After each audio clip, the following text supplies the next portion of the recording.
Ciao Tutti.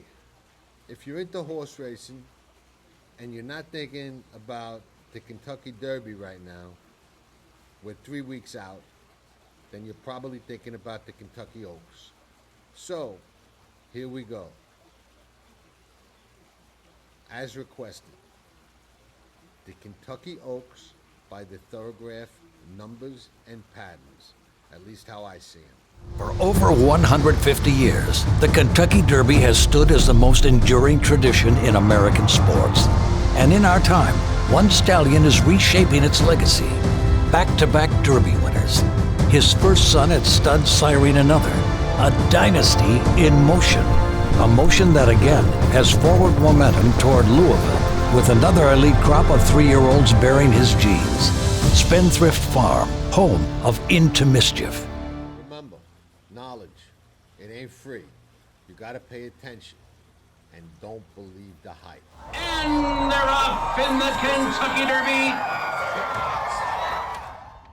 For some, they say it's the most exciting 2 minutes in sports. For us, it's about potential financial opportunities. Never bring a knife to a gunfight, and make no mistake, big money is up for grabs and this is a fight. Never settle for second best.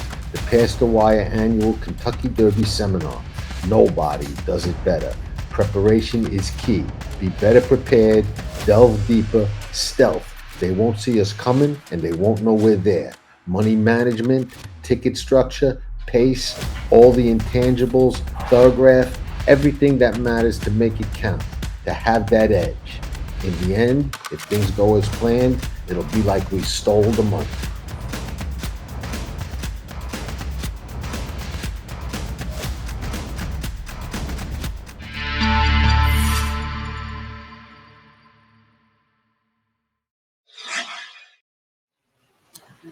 Thank you, everybody, for tuning in to our Kentucky Oaks by the Thorograph Numbers and Patterns show. Uh, a lot of you have probably watched our Thorograph shows in the past, so you kind of know what to expect, know what we look for, know what we're trying to do. For those of you that have not and are watching one for the first time, what I like to do is go through the key horses, maybe all of them, most of them, in the Kentucky Oaks. We're going to do the same for the Derby. We break it up into two shows because the overwhelming majority of people would rather have two shows than one show combining the Oaks and the Derby. This is not our Oaks Derby seminar, which is a lot more in depth, and we actually look for winners and horses to bet against and trips and everything like that. This is not really a handicapping show. This is a show where I, according to my interpretation, dissect the patterns on Thorograph of the horses in the Oaks and in the next show of the Derby. It's how I see them. The numbers don't lie. If we get something wrong, it's usually because I read or interpreted something wrong. The numbers are what they are, and they're pretty accurate and pretty reliable and have been producing great results for years. We've hit a lot of the winners. We're not handicapping the race, but a lot of the horses with good patterns win. And a lot of the horses that are regressing or gonna bounce or don't have a good pattern don't win. So it's invaluable. Uh, Thorograph has a special promotion now where you can go to thorograph.com. If you have not done so, I suggest setting up an account, taking a look at the sheets, taking a look at their tutorials. They have great tutorials.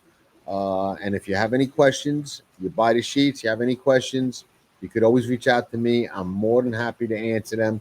I do have a show in the handicapping playlist about Thorograph patterns, how to read them and whatnot, that I did with Jeff Franklin, who is another master at Thorograph. So you could check that out. And again, you could always reach out with any questions. But the Oaks and Derby contenders are available there now. And the full cards will be available as soon as they're drawn and come out, or shortly thereafter. So with that, we're going to get right into it. I'm going to talk about the patterns. Now, mind you, if it was as easy as this is the fastest horse, he's got the fastest number or she's got the fastest number, and it was just that simple, we would be doing this show probably from a yacht off the coast of Monaco, having lunch at the Hotel de Paris, one of my favorite spots. So we're not there. We're here in Florida doing it on our computer. So it's not that simple. It's complicated. To me, it is and has always been all in the patterns, not so much the number.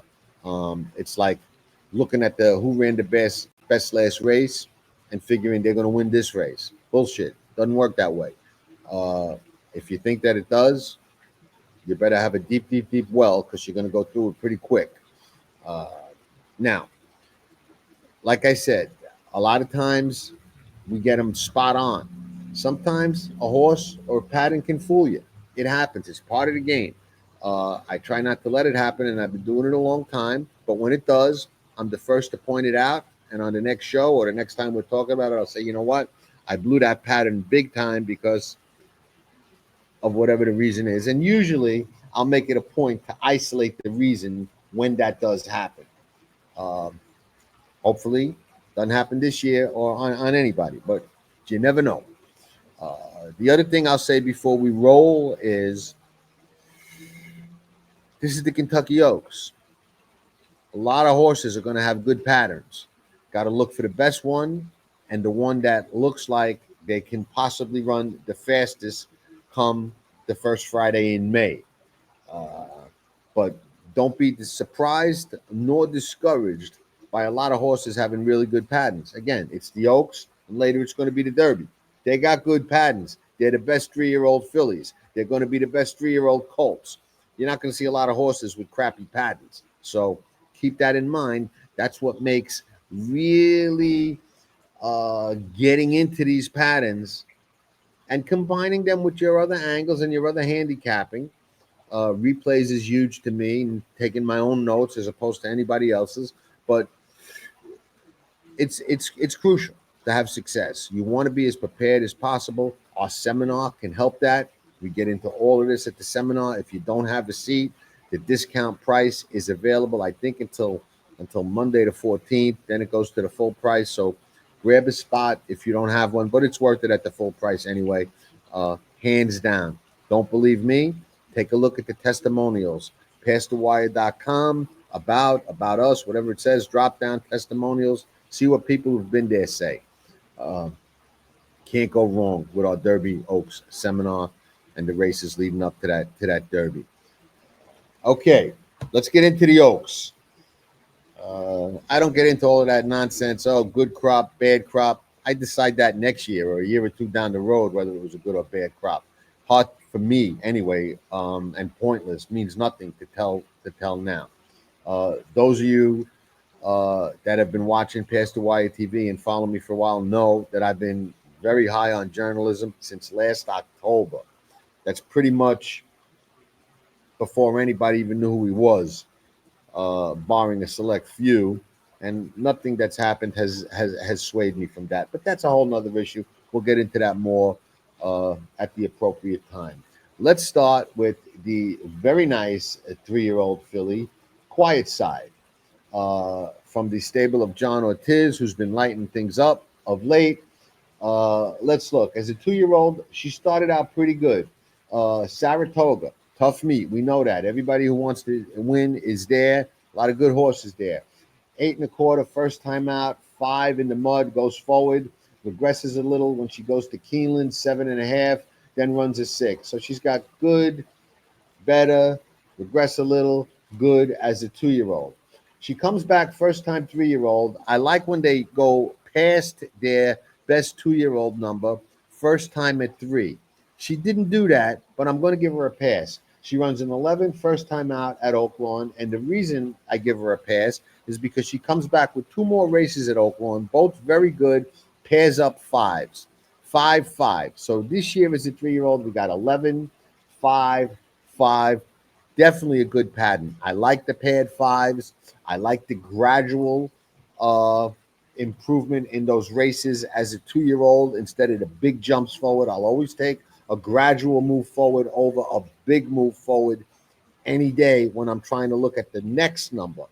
Uh, but I will sometimes anticipate a big move forward looking for, you know, this particular number.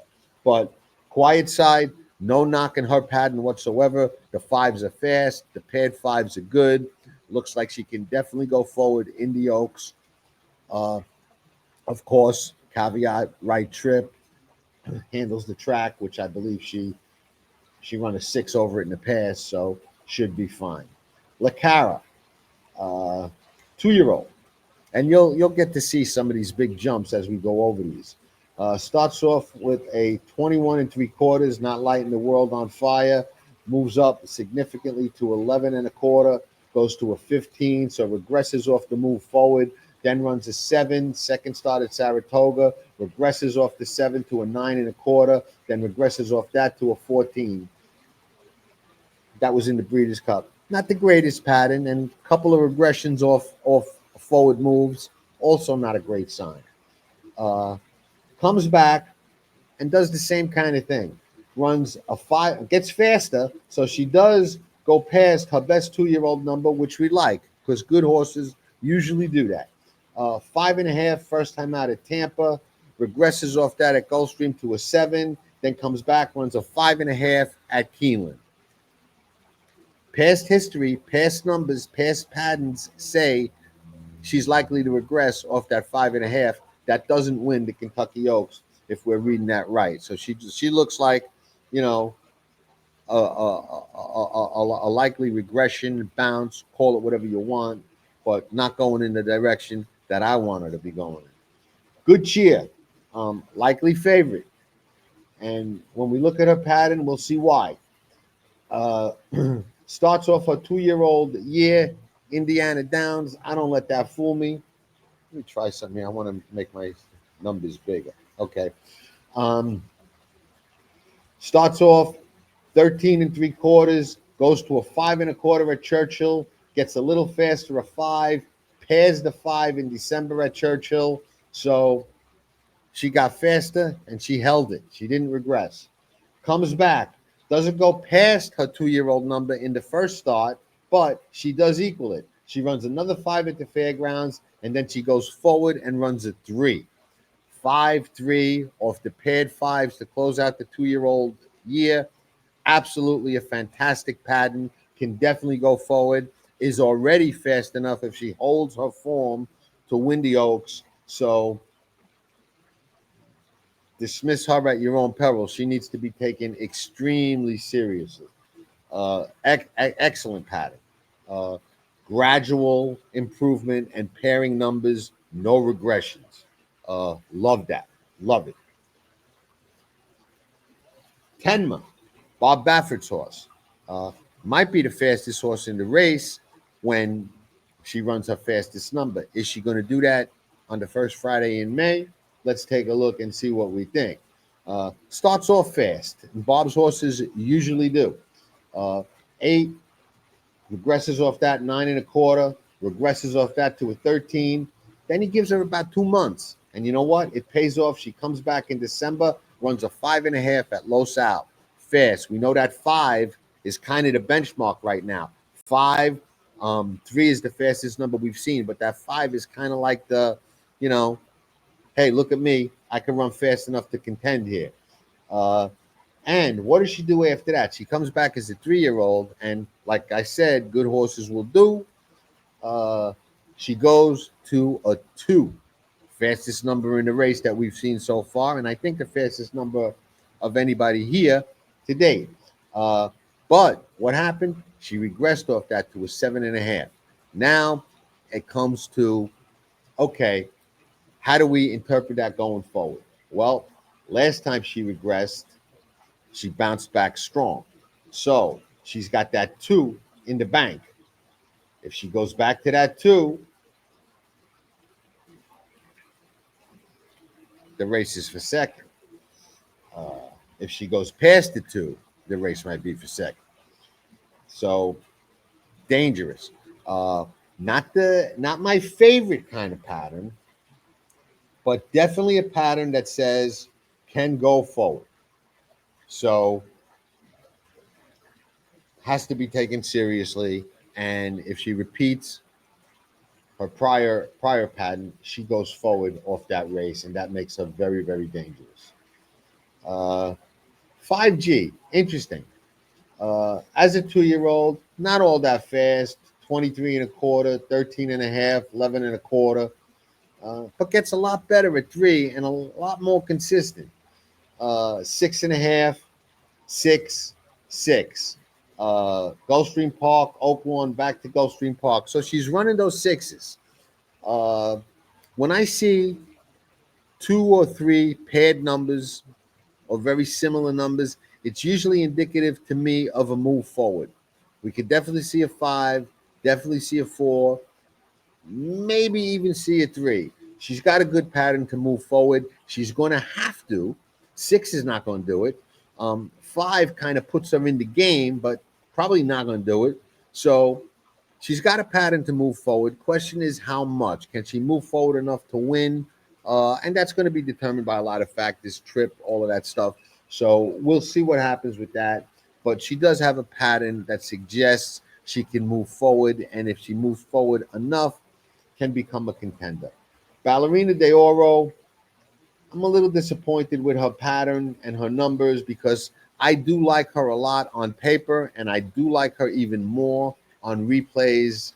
But again, we'll talk about that at the appropriate time. This is strictly a Thorograph Numbers and Patterns show. So let's look at Ballerina de Oro. 18 and a quarter, first time out. 15, 13, then makes that big jump forward that says, hey, you know what? I'm a racehorse. 6 and a quarter. And that's when they took her off the turf and put her on the dirt. So I would say it's safe to assume that she likes the dirt. Comes back at Gulfstream, flat mile, not a favorable setup for her. Runs a 7.5. Doesn't go past that number as a 2-year-old, but runs close enough to it where I'm going to give her a pass. What I didn't like is the last number. Last time out, she goes from a 7.5 to an 8.25. It's one of the rare times that when I kind of assign my numbers in advance of what I think Thorograph is going to give a horse, I thought 6.5 range, and she went forward. They didn't. They gave her an 8.25. So they saw something a little different than I did. It probably saw something I didn't, maybe, but she didn't go forward, and I don't like that. So that's a little mystifying to me. Now, I do think that she had an excuse. I think that when she made that big move and got to the other horse, and the other horse fought back, I think she originally thought, hey, let me stop. I did my job. Where if she would have kept going and sustained that move, maybe she would have got a faster number. But her pattern is a little bit of a head scratcher to me. I thought we'd see more. I thought we'd see better. We didn't. It is what it is. We'll handicap the race and factor that in, but don't love that she didn't get a better number last time out. But I don't know if I don't love her enough to say she's not a contender. To win, she's definitely going to have to go forward and run faster than she ever has, but she's also going to get the best type of setup and scenario for her to do just that. So her best number is that 6.25. She's got to beat that by 2-3 points at least, off a regression. It's a tough call with her. It really is. Brings us to early on. Safi Joseph, 16 as a 2-year-old, not lighting the world on fire with that. Comes back, goes past it as a 3-year-old, 12, and then pairs 8s. The pairs 8s are good. She got faster, but not nearly fast enough to win. So even if she jumps forward 3 points to a 5, puts her as a fringe player, doesn't put her in a winner's circle. I'm going to say good pattern, but not fast enough, in my opinion, to really stand out here against some of these other fillies. Take Charge, Milady. Interesting pattern. And Ken McPeak's patterns are always interesting. And I mean, Torpedo Anna aside, but he's got a lot of horses that run really fast, regress big, really fast, regress big, Z patterns all over the place.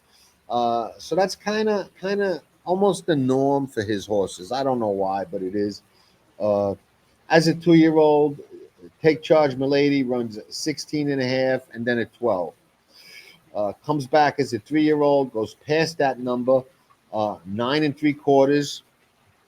Not fast enough to really make a lot of noise here, but then she goes to a 6. Off that 6, she regresses bounce to a 23, uh, gets a solid month off, and comes back, runs a 5.5. We like the 5.5, but we don't like the pattern of the regression after the big race. So that race was in the beginning of April.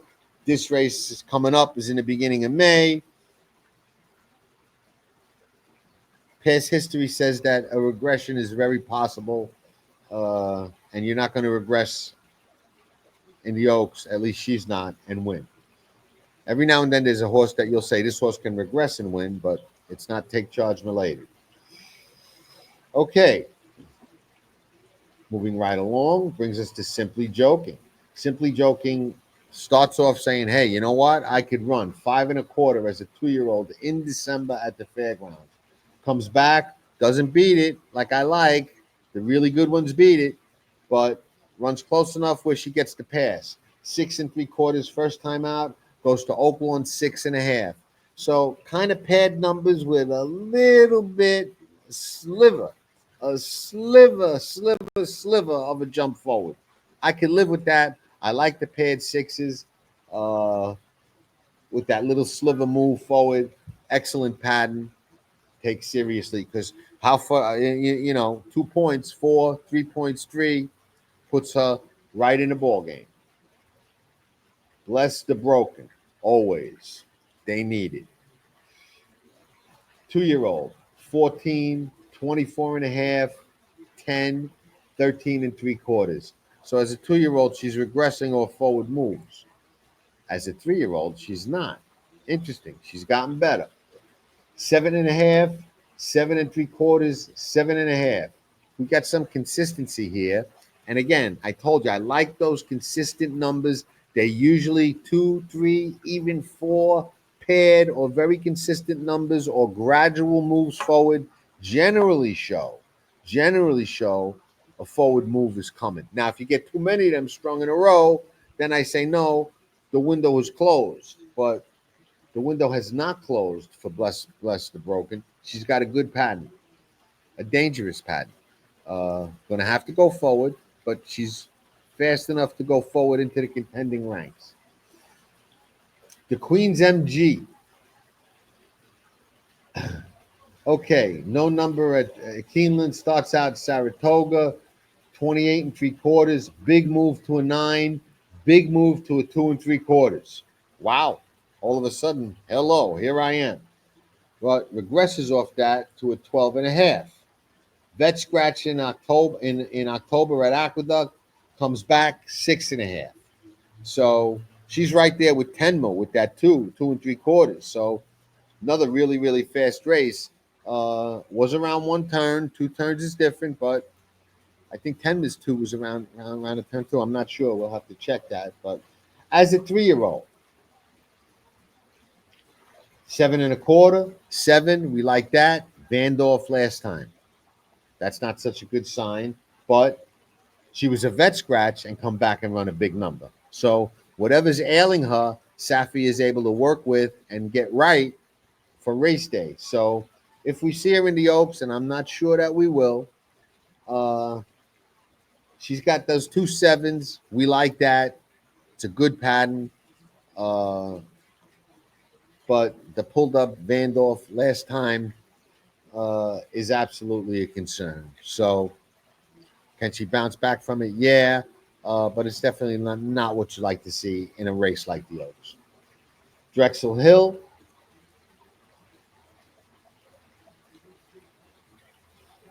Another one that has a similar pattern to the Queen's MG, but not the Vandorf. 14 and 3/4, 12 and a quarter, 12, 12, 12. Consistent, not all that fast, but consistent. She was only 2. But she comes back at 3 and she pairs the sevens. 7 at the fairgrounds, 7 at Aqueduct. Now she's got some time, a solid 5-6 weeks till the Oaks. Definitely off those 2 sevens can go forward. And definitely enough, 3 points puts her at a 4. 4 points puts her at a 3. Not impossible numbers to achieve. Good pattern. Silent Law. Uh, 10, 11 and 3/4, 12 and a quarter. Went the wrong way at 2. Got a little slower every time. Comes back at 3. Does the opposite. 11 and a half, 10. Has to get significantly faster to contend. If she cuts that number in half, it's a 5, and that's only the fringe number we decided. So good pattern to go forward, but go forward enough? I don't know. Don't think so. Mohima, that was the one that was very high on everybody's list at 2 and even going into 3. And we'll see why when we look at her numbers. She runs 7 and 3/4, 6, 7 and a half. Consistent, little regression after the first race, but consistent enough to like her. Comes back, doesn't go past that 2-year-old number, runs an 8, but then goes forward and runs a 7. She could be a forgotten horse. 8, 7 with those 3 good numbers at 2. Definitely could be a forgotten horse. I like the pattern. I think she may have some ability to go forward. She hasn't really gone forward yet from 2 to 3, but a lot of times one of 2 things happen. The really good ones at 2 don't go forward at 3, stay the same or even regress a little, or the horses get better and get past them, and all of a sudden they're not so good. And she looks like she can fall into that category. But isolating her numbers and patterns, she's not quite cemented in that category. She's got a pattern that suggests she deserves at least one more look to go forward. With reservation, because it's Brad Cox and it doesn't usually take him that long. Uh, so we'll see. Queen Azteca, we got an 8.5 in Maidan at Dubai in December. We've got 5.25, 4.5, and a 9.25. So 5.25, 4.5, and then all the way back to a 9. Regressed off those 2 fast races. Don't like that. Don't like to see it. And I don't see enough to see a bounce back off those regressions. So not sold on her pattern. I am sold on Fondley's pattern. Lightly raced, but we got nothing at 2. But at 3, we got a 9.5 and a 7 and 3/4. Nothing to stop her from going forward again. Nothing at all. Lightly raced, getting thrown to the wolves. I get it, but strictly on the patterns. If you want to just put that in the back pocket on the numbers and patterns, she's got a pattern that suggests she can go forward. Ahava, another one. Nothing at 2, at 3, 7.5, 7.5. Sprint to route, paired those 7s. Another one that's got absolutely lightly raced, thrown to the wolves, but has a pattern, if we're isolating the pattern, that says can go forward and can go forward enough to be a contender. Maysan. We got nothing at 2. What do we got at 3? 12, regresses to a 21.5, comes back with a 9. Patterns say another regression likely. We don't want that. Anna's Promise. We got 16, 17.5, 17.5, 13.25, 12. Clawing away, getting better at 2. Clawing away. Not major jumps, clawing away. Nothing wrong with clawing away. At 3, continues to claw. 10, regresses a little and goes past the number. 10, regresses a little to 11 and 3/4. Then says, you know what? I am getting better. Bang. Runs a 6 at Gulfstream Park. Coming back a little quick. No, not really. She got the full month off like everybody else. I apologize. 6, big jump forward. Scary. Uh, if she hasn't bottomed out, then maybe. But I would be more inclined to think going from the 10 to the 11 and 3/4 to a 6, that a regression is more likely than a repeat or another forward move. And that will kind of wrap up our Kentucky Oaks by the Thorograph Numbers and Patterns. So, like I said, we got a lot of horses that look like they can go forward, some that look like they're going to regress, one or two head scratches, one key head scratcher with Ballerina de Oro for me. But those are the Thorograph Numbers and Patterns for the major contenders in the Kentucky Oaks as far as I see it. So, I know I talk fast on these. You know, we got commercials, we got other stuff going on, so I like to get through it. You could always rewind it, take some notes, uh, slow it down, whatever, or listen faster, and I won't have to slow down so you can catch up. There's always that option too. So we will be back later today with the Kentucky Derby by the Thorograph Numbers and Patterns. Get your seat at the seminar, and we'll decipher all of this and see if we can come up with some winners based on this and other factors. And, you know, we know what we're looking for. We absolutely know what we're looking for. We're looking for a fast special beast. And if we're right, we know what to do. So if we're right, we know how to make it count. And whatever happens, we're never, ever going to let them take us alive.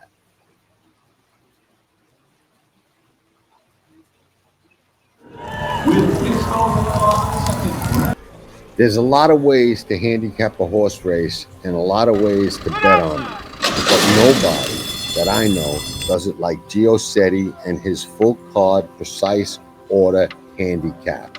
Every horse in the race gets a predicted order of finish like only Gio can do, way beyond a deep dive, available exclusively on select days at Past the Wire.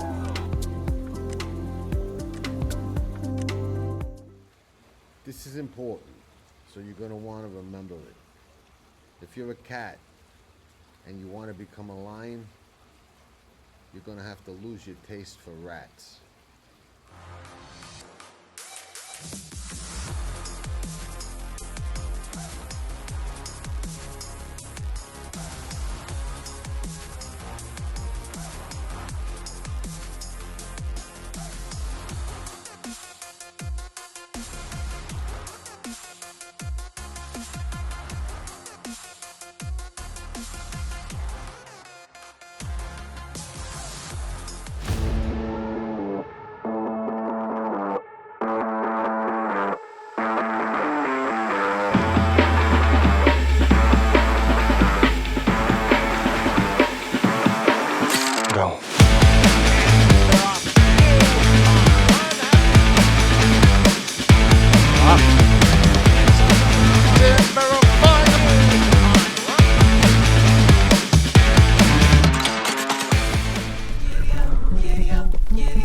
Hey, Sure Bet Coffee.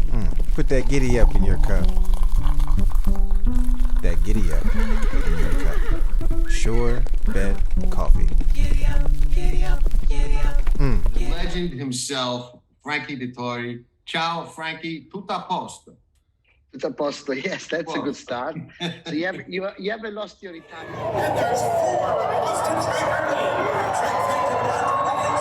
You're watching Past the Wire TV, presented by Am Wager.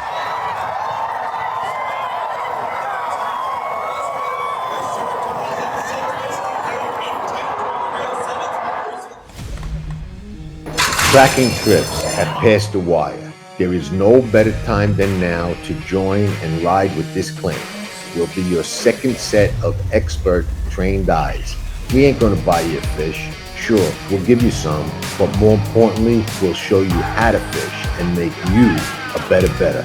CAWs, sharks in the water, no problem. We'll go against anybody, and we have the track record to prove it. Big days, big pools, and select days all year long. Well, I'll play them all. Looking for an ace? You're in the right place. Want to find that diamond? Be with us. Want to know more?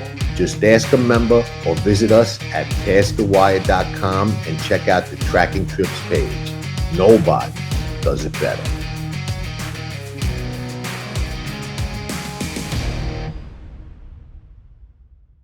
Remember, the older you get, the better you get. Unless you're a banana. It's The Wire TV, your #1 source for horse racing news and interviews, handicapping analysis, betting insights, and more. Past the Wire TV covers the biggest races at the best tracks. Garnet and Luis Saez to win the Belmont Stakes at Saratoga. The Grey Wizard is absolutely flying. Champagne won. The Grey Wizard. Oh, it's very close. Leave it to the judge. Like, share, and subscribe to Past the Wire TV. Nobody does it better. Blood. That makes you related. Loyalty. That makes you family.